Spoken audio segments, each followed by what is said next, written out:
കേരളത്തിന്റെ ആരോഗ്യ ഭൂപടത്തിൽ ആശങ്കയുടെ കരുനിഴൽ വീഴ്ത്തിക്കൊണ്ട് പുറത്തുവന്ന ICMR ഇന്ത്യാബ് പഠന റിപ്പോർട്ട് മലയാളിക്ക് നൽകുന്നത് ഗൗരവകരമായ ഒരു മുന്നറിയിപ്പാണ്. വിദ്യാഭ്യാസത്തിലും ജീവിത നിലവാരത്തിലും രാജ്യത്തിന് മാതൃകയായ കേരളം ഇപ്പോൾ കുടവയറന്മാരുടെ എണ്ണത്തിൽ ഇന്ത്യയിൽ ഒന്നാമതെത്തിയിരിക്കുന്നു എന്ന വസ്തുത കേവലം ഒരു സൗന്ദര്യ പ്രശ്നമല്ല, മറിച്ച് വരാനിരിക്കുന്ന വലിയൊരു ആരോഗ്യ പ്രതിസന്ധിയായാണ് കാണേണ്ടത്. പഠനമനുസരിച്ച് കേരളത്തിലെ ജനസംഖ്യയുടെ 58.2% പേരും കുടവയർ അഥവാ അബ്ഡോമിനൽ ഒബേസിറ്റി ഉള്ളവരാണ്.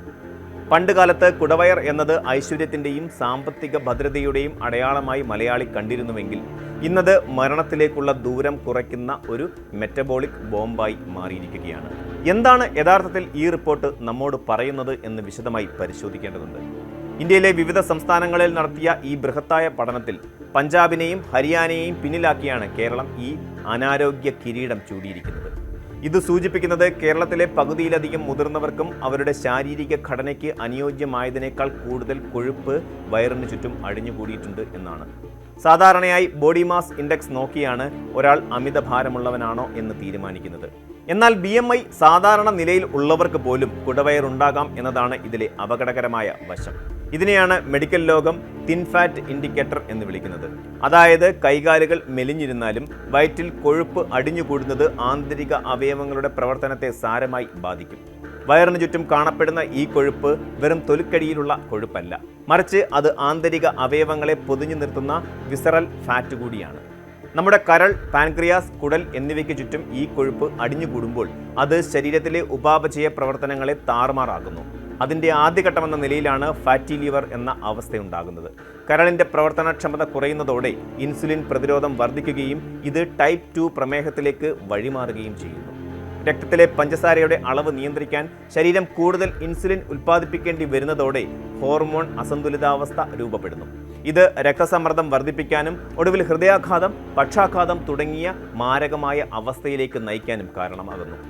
ഒരു ചെയിൻ റിയാക്ഷൻ പോലെ ഒന്നിൽ നിന്നും മറ്റൊന്നിലേക്ക് പടരുന്ന ഈ രോഗാവസ്ഥയുടെ പ്രഭവ കേന്ദ്രം നമ്മുടെ വയറ്റിൽ അടിഞ്ഞുകൂടിയിരിക്കുന്ന ആ കൊഴുപ്പ് മാത്രമാണ്.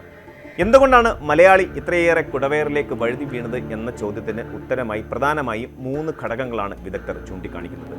അമിതമായ കാർബോഹൈഡ്രേറ്റ് ഉപയോഗം, വ്യായാമരഹിതമായ ജീവിതശൈലി, വർദ്ധിച്ചു വരുന്ന മാനസിക സമ്മർദ്ദം എന്നിവയാണ് അവ. മലയാളിയുടെ ഭക്ഷണക്രമം പരിശോധിച്ചാൽ അതിൽ ചോറ്, പുട്ട്, അപ്പം തുടങ്ങിയ കാർബോഹൈഡ്രേറ്റ് അടങ്ങിയ വിഭവങ്ങൾക്കാണ് മുൻതൂക്കം. പ്രഭാത ഭക്ഷണം മുതൽ അത്താഴം വരെ ഉയർന്ന അളവിൽ അന്നജം ശരീരത്തിലേക്ക് എത്തുന്നു. ഇതിനു പുറമെ പൊറോട്ടയും ബീഫും പോലെയുള്ള എണ്ണമയമുള്ള ഭക്ഷണത്തോടുള്ള പ്രിയവും ബേക്കറി പലഹാരങ്ങളുടെ അമിത ഉപയോഗവും സ്ഥിതി വഷളാക്കുന്നു. പണ്ടുകാലത്ത് മലയാളി കഠിനമായ ശാരീരിക അധ്വാനത്തിൽ ഏർപ്പെട്ടിരുന്നത് കൊണ്ട് ഈ ഊർജം ശരീരം ദഹിപ്പിച്ചിരുന്നു. എന്നാൽ ഇന്ന് നാം ഒരു സെഡൻഡറി ലൈഫ് സ്റ്റൈൽ അഥവാ ഇരുന്നുള്ള ജീവിത ശൈലിയിലേക്ക് മാറിയിരിക്കുന്നു. ഓഫീസുകളിലെ ജോലി മുതൽ വീടുകളിലെ വീട്ടുജോലികൾ വരെ യന്ത്രവൽകൃതമായതോടെ ശാരീരിക അധ്വാനം നാമമാത്രമായി ചുരുങ്ങി. മാനസിക സമ്മർദ്ദം അഥവാ സ്ട്രെസ് കുടവയറുമായി എങ്ങനെ ബന്ധപ്പെട്ടിരിക്കുന്നു എന്നത് പലരും ശ്രദ്ധിക്കാത്ത ഒരു കാര്യമാണ്. സമ്മർദ്ദം അനുഭവിക്കുമ്പോൾ ശരീരത്തിൽ കോർട്ടിസോൾ എന്ന ഹോർമോൺ ഉൽപ്പാദിപ്പിക്കപ്പെടുന്നു. ഈ ഹോർമോൺ വയറിന്റെ ഭാഗത്ത് കൊഴുപ്പ് സംഭരിക്കാൻ ശരീരത്തെ പ്രേരിപ്പിക്കുന്ന ഒന്നാണ്. IT മേഖലയിലും മറ്റും ജോലി ചെയ്യുന്ന മലയാളി യുവാക്കൾക്കിടയിൽ കുടവയർ വർദ്ധിക്കുന്നതിന് ഒരു പ്രധാന കാരണം ഈ മാനസിക സമ്മർദ്ദമാണ്. ഉറക്കമില്ലായ്മയും വൈകിയുള്ള ഭക്ഷണക്രമവും ഈ അവസ്ഥയെ കൂടുതൽ ഗുരുതരമാക്കുന്നു. ശരീരത്തിന് ആവശ്യമായ വിശ്രമം ലഭിക്കാതെ വരുമ്പോൾ മെറ്റബോളിസം മന്ദഗതിയിലാവുകയും കൊഴുപ്പ് ദഹിപ്പിക്കാനുള്ള ശേഷി കുറയുകയും ചെയ്യുന്നു.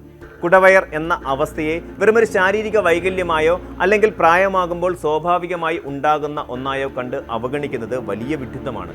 ഇത് ശരീരം നൽകുന്ന ഒരു മെറ്റബോളിക് വാർണിംഗ് സൈനാണ്. നിങ്ങളുടെ ആന്തരിക അവയവങ്ങൾ അപകടത്തിലാണ് എന്ന് ശരീരം വിളിച്ചു പറയുന്നതാണ് ഇത്. പലപ്പോഴും ഹൃദ്രോഗങ്ങൾ പെട്ടെന്നുണ്ടാകുന്ന ഒന്നാണെന്ന് നാം കരുതാറുണ്ട്. എന്നാൽ കുടവയറുള്ളവരിൽ വർഷങ്ങൾക്ക് മുമ്പേ അതിൻ്റെ മുന്നൊരുക്കങ്ങൾ നടക്കുന്നുണ്ട് എന്നതാണ് വസ്തുത. രക്തക്കുഴലുകളിൽ കൊഴുപ്പ് അടിഞ്ഞുകൂടുന്നത് വയറിൽ കൊഴുപ്പ് വർദ്ധിക്കുന്നതിനോടൊപ്പം തന്നെ സംഭവിക്കുന്ന ഒരു പ്രക്രിയയാണ്. അതിനാൽ വയറിൻ്റെ ചുറ്റളവ് കുറയ്ക്കുക എന്നത് കേവലം ജിമ്മിൽ പോയി മസിൽ ഉണ്ടാക്കുന്ന പരിപാടിയല്ല, മറിച്ച് ജീവൻ നിലനിർത്താനുള്ള പോരാട്ടമാണ്. ഈ ആരോഗ്യ പ്രതിസന്ധിയെ മറികടക്കാൻ ഭക്ഷണക്രമത്തിൽ കാതലായ മാറ്റങ്ങൾ വരുത്തേണ്ടത് അനിവാര്യമാണ്. ഭക്ഷണത്തിൽ അന്നജത്തിൻ്റെ അളവ് കുറച്ച് പ്രോട്ടീനും നാരുകളും അടങ്ങിയ പച്ചക്കറികൾക്കും പഴവർഗ്ഗങ്ങൾക്കും പ്രാധാന്യം നൽകണം. രാത്രി ഭക്ഷണം നേരത്തെ കഴിക്കുന്നതും ലഘുവാക്കുന്നതും ഗുണം ചെയ്യും. ഇതിനോടൊപ്പം തന്നെ ദിവസവും കുറഞ്ഞത് 30 മുതൽ 45 മിനിറ്റ് വരെ നീളുന്ന വേഗത്തിലുള്ള നടത്തമോ മറ്റ് ശാരീരിക വ്യായാമങ്ങളോ ശീലമാക്കണം. വ്യായാമം എന്നത് വല്ലപ്പോഴും ചെയ്യുന്ന ഒന്നല്ല, മറിച്ച് പല്ല് തേക്കുന്നത് പോലെ നമ്മുടെ ദിനചര്യയുടെ ഭാഗമാക്കണം. കേരളത്തിലെ ആരോഗ്യരംഗത്തെ വിദഗ്ധർ മുന്നറിയിപ്പ് നൽകുന്നത് പോലെ ഈ 58.2% എന്ന കണക്ക് നമ്മെ ഭയപ്പെടുത്തണം. ഈ രീതിയിൽ പോയാൽ അടുത്ത ദശകങ്ങളിൽ കേരളം ലോകത്തിൻ്റെ തന്നെ രോഗങ്ങളുടെ തലസ്ഥാനമായി മാറാൻ സാധ്യതയുണ്ട്. ചുരുക്കത്തിൽ കുടവയർ എന്നത് വരാനിരിക്കുന്ന വലിയ രോഗങ്ങളുടെ ഒരു ട്രെയിലർ മാത്രമാണ്. ICMR റിപ്പോർട്ട് നൽകുന്ന ഈ അപായ സൂചന ഗൗരവമായി എടുത്ത് നമ്മുടെ ജീവിതശൈലിയിൽ അടിയന്തരമായി മാറ്റങ്ങൾ വരുത്താൻ നാം തയ്യാറാകണം. ആരോഗ്യകരമായ ഒരു കേരളത്തെ വീണ്ടെടുക്കാൻ ഓരോ വ്യക്തിയും സ്വന്തം വയറിൻ്റെ ചുറ്റളവിൽ ശ്രദ്ധ കേന്ദ്രീകരിക്കേണ്ട സമയം അതിക്രമിച്ചിരിക്കുന്നു. ശരിയായ ഭക്ഷണവും ചിട്ടയായ വ്യായാമവും നല്ല ഉറക്കവും വഴി ഈ കൊഴുപ്പിൻ്റെ ചങ്ങല നമുക്ക് പൊട്ടിച്ചെറിയാം. ആരോഗ്യമുള്ള ശരീരത്തിലെ ആരോഗ്യമുള്ള മനസ്സും ആയുസ്സും ഉണ്ടാകൂ എന്ന സത്യം തിരിച്ചറിഞ്ഞ് ഇന്നു മുതൽ മാറ്റങ്ങൾക്ക് തുടക്കം കുറിക്കാം. വരാനിരിക്കുന്ന തലമുറയ്ക്ക് രോഗാതുരമായ ഒരു കേരളമല്ല, മറിച്ച് ആരോഗ്യപൂർണമായ ഒരു സംസ്ഥാനമാണ് നാം കൈമാറേണ്ടത്. കൂടുതൽ വാർത്തകൾക്ക് news 18 Keralam YouTube channel subscribe ചെയ്യുക.